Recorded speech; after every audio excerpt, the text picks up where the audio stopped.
दोस्तों, दयाना रमज़ानपुरा police station आबादी से काफ़ी दूर पाया जाता था, जिसकी वजह से शहरियान को काफ़ी तकलीफ का सामना था। इस बात के पेश नज़र दादा भूसे ने 4.5 करोड़ फंड से नौकीरन साइजिंग के पास आज रमज़ानपुरा पुलिस स्टेशन की नई इमारत का इफ्तिताह किया, जहां डीवाईएसपी, आईजी, डीजीपी समेत दादा भूसे, मुफ्ती मोहम्मद इस्माइल, तमाम डीवाईएसपी और पीआई इंचार्ज जो तमाम पुलिस स्टेशनों के मौजूद थे। वहीं बड़ी तादाद में शहरियान की भी तादाद मौजूद थी। अब माना जा रहा है कि कुसुम्बा रोड लबे सड़क ये पुलिस स्टेशन जारी हो जाने से कुसुम्बा रोड के अतराफ जराइम कराइम में इजाफा मुमकिन नहीं हो सकेगा और कहीं ना कहीं से उस पर कदगन लगाने की कोशिश की जाएगी। दोस्तों, मालेगांव शहर में मालेगांव की कोर्ट में आज लोक अदालत का इनेकाद किया गया, जिसमें एक्सीडेंट, आरटीओ, बैंक और एमएससीबी पावर से मुताल्लिक कंप्रोमाइज़ और जुर्माना भरकर हल हो जाने वाले केसेस का निपटारा किया गया। शहरियान को चाहिए कि जिनके ऊपर इस तरह के मुकदमात है, अपने वकला से मालूमात लेकर लोक अदालत में अपने केसेस को ख़त्म करें, ताकि खुद भी मुतमईन रहें और अदालत से भी अदालती कामकाज में कहीं ना कहीं से कमी आ सके। दोस्तों, मालेगांव शहर के सटाना नाका इलाके में बालाजी टावर पर काम कर रहे मुशाहिद रजा नामी एक नौजवान की आज 2 मंजिला इमारत से गिरकर सर पर शदीद चोट लगने के बाइस उसकी मौत हो गई। ये होंडा शोरूम के सामने पतरे के एक शेड में रहा करता था। ये यूपी बलरामपुर का साकिन था, जो मजदूरी की गरज से मालेगांव आया था और 2 मंजिला इमारत से गिरकर आज हलाक हो गया। दोस्तों, मालेगांव शहर में जारी हफ्ते में आग लगने के 3 वाक़यात सामने आए हैं, जबकि सर्दियों का मौसम है। आज कौलाना इलाके में जैन मंदिर के सामने प्लास्टिक की तैयार महंगी अशिया के एक बड़े गोदाम में आग लग गई, जिसके बाइस लाखों रुपए का नुकसान हो गया। आग लगने की वजह शॉर्ट सर्किट बताई गई। मालेगांव शहर के कई फायर स्टेशनों से फायर ब्रिगेड गाड़ियां वहां पहुंची। शकील तैराक ने इस बाबत तफसील बताई कि कोई जानी नुकसान नहीं हो सका, मगर लाखों रुपए के नुकसान का अंदाज़ा लगाया जा रहा है। मालेगांव शहर समेत महाराष्ट्र भर की आंगनवाड़ी सेविकाएं अपने अपने मुतालबात को लेकर अपने अपने शहरों में एहतजाज कर रही हैं। वहीं गुज़िश्ता रोज़ मालेगांव शहर में भी आंगनवाड़ी सेविकाओं ने एहतजाज किया था। उसके बाद आज तमाम आंगनवाड़ी सेविकाओं ने मौसम पुल पर जमा होकर दादा भूसे की राब्ता ऑफिस सटाना मौसम पुल पर पहुंचकर शदीद एहतजाज किया और दादा भूसे से अपने मुतालबात मनवाने के लिए असम्बली नागपुर जारी सेशन में आवाज़ उठाने की मांग की।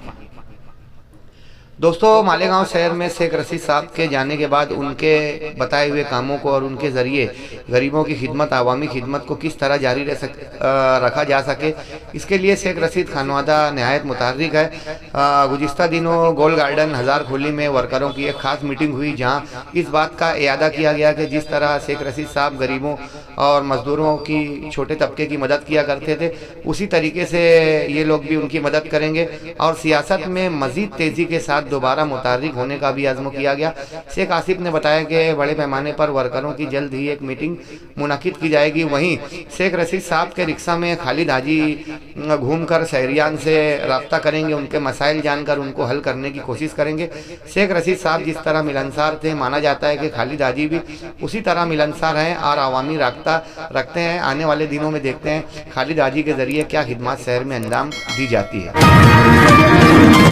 दोस्तों, एजाज बेग, अजीज़ बेग कांग्रेस पार्टी सदर आज नागपुर असम्बली सेशन नागपुर पहुंचे, जहां वो अपने कांग्रेस लीडरों और वज़रा के ज़रिए मालेगांव शहर के बेशुमार मसाइल सरमाई अजलास में उठवाएंगे, जिसमें प्रीपेड बिजली मीटर बिल, चारों प्रभाग में सफाई का ठेका अलहदा देना और उसके अलावा शहर के दीगर मसाइल पर वो अपने लीडरान और वज़रा के ज़रिए असम्बली सेशन में आवाज़ उठवाने के लिए नागपुर पहुँचे।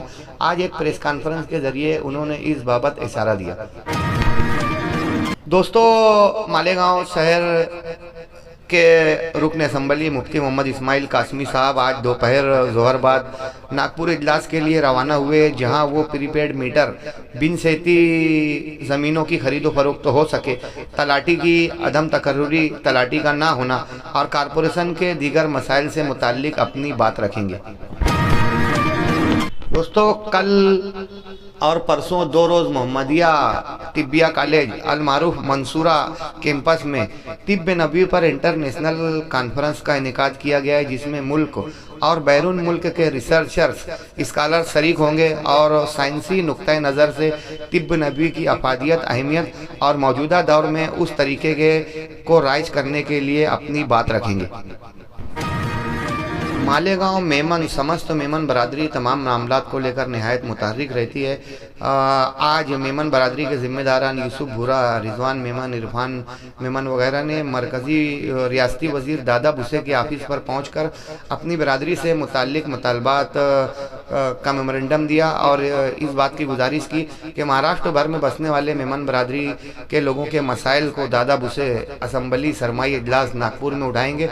आज दादा भुसे ने इनके मेमोरेंडम को खुश दिली के साथ कबूल करते हुए इस बात का यकीन दिलाया कि उनके मुतालबात हुकूमत महाराष्ट्र तक ज़रूर पहुँचाए जाएंगे। दोस्तों, ANI महाराष्ट्र यूनिट ने आज और कल गुज़िश्ता 2 दिनों में महाराष्ट्र के बेशतर शहरों में जहां मुस्लिम आबादियां हैं बड़ी तादाद में छापामार कार्रवाई की। 44 मकामात पर छापामार कार्रवाई की गई और बेशुमार अफराद को गिरफ्तार किया गया। भिवंडी, कल्याण, पड़गा, थाने, राबोड़ी, मीरा रोड, पूना जैसे शहरों से बेशुमार जगहों पर छापामार कार्रवाई हुई और कई लोगों को गिरफ्तार किया गया। वहीं पड़गा के की मशहूर शख्सियत साकिब नाचन को भी दाइश से ताल्लुकात और दाइश के नज़रियात को दहशत पसंदी और शिद्दत पसंदी को समाज में फैलाने के इल्ज़ाम में गिरफ्तार किया गया। इस बात को लेकर मालेगांव और जलगांव में भी खौफ का माहौल है। जब भी ये टीम अपनी इंक्वायरी करती है तो इन 2 शहरों का ज़रूर रुख करती है। दोस्तों, तेलंगाना में रेवंत रेड्डी के वजीर आला बनने के बाद असदुद्दीन अवैसी को प्रोटेम स्पीकर बनाया गया। जहां बीजेपी के अरकान असम्बली ने एहतजाज किया उनके सामने हल्फ लेने के लिए, मगर मामला रफा दफा हो गया। रेवंत रेड्डी बड़े अवामी लीडर माने जाते हैं। इन्होंने अपनी हुकूमत बनाते ही औरतों को बस फ्री, तालीम और शादी के लिए पहली बच्ची की पैदाइश पर कई स्कीम और फंड का ऐलान किया। वहीं आवामी गरीबों की सहूलियात और बेघरों को घर देने से मुताल्लिक भी कई अहम फैसले किए, जिसको लेकर रियासत तेलंगाना में रेवंत रेड्डी की काफ़ी सराहना की जा रही है। दोस्तों, भोपाल का आलमी इज्तिमा जारी है। 8 दिसंबर बरोज़ जुमा से शुरू होने वाला ये 4 रोज़ा अजीम इज्तिमा 11 दिसंबर बरोज़ पीर को ख़त्म होगा। 3 दिन से काफ़ी जम्मे गफ़ीर यहाँ पर मौजूद था, मगर कल आखिरी रोज़ दुआ होने की वजह से आज दोपहर बाद से बेशतर अफराद भोपाल के इज्तिमा में शरीक हुए। भोपाल इज्तिमा की तमाम तैयारियां तो बेहतर बताई गई, मगर कुछ लोगों ने इस बात का भी अफसोस जाहिर किया कि बसेस बहुत जो 400 बस अलहदा लगाई जाती थी वो इस साल नहीं लगाई गई, जिससे आने वाले इज्तिमा में शिरकत करने वालों को काफ़ी तकलीफ हो रही है। उस वक्त तो क्या होगा जब दुआ ख़त्म होगी और एक साथ सब लोगों को निकलना होगा। इस बात को लेकर बेशतर अफराद भोपाल के हुकूमत मध्य प्रदेश से रब्ता कर रहे हैं, मगर हुकूमत मध्य प्रदेश में अभी कोई वजीर आला नहीं होने की वजह से काम काज में काफ़ी दुश्वारी आ रही है। दोस्तों, तेलंगाना में वज़ीर आज़म के बाद, मिज़ोरम में वज़ीर आला के बाद छत्तीसगढ़ में आज वज़ीर आला का इंतखाब हुआ। विष्णु देव साय जो बीजेपी के सीनियर लीडर हैं, इनको वज़ीर आला बनाया गया। 30 साल से वो सियासत में एक्टिव हैं। सरपंच से लेकर सीएम तक का ये सफ़र काफ़ी उनका अवामी रहा और वो बीजेपी के नहायत करीबी, ईमानदार और फर्माबरदार माने जाते हैं। फिलहाल मध्य प्रदेश और राजस्थान में वज़राए आला का कोई फैसला नहीं हो सका। बीजेपी की 3 रुकनी टीम इस बाबत जल्द ही फैसला करेगी।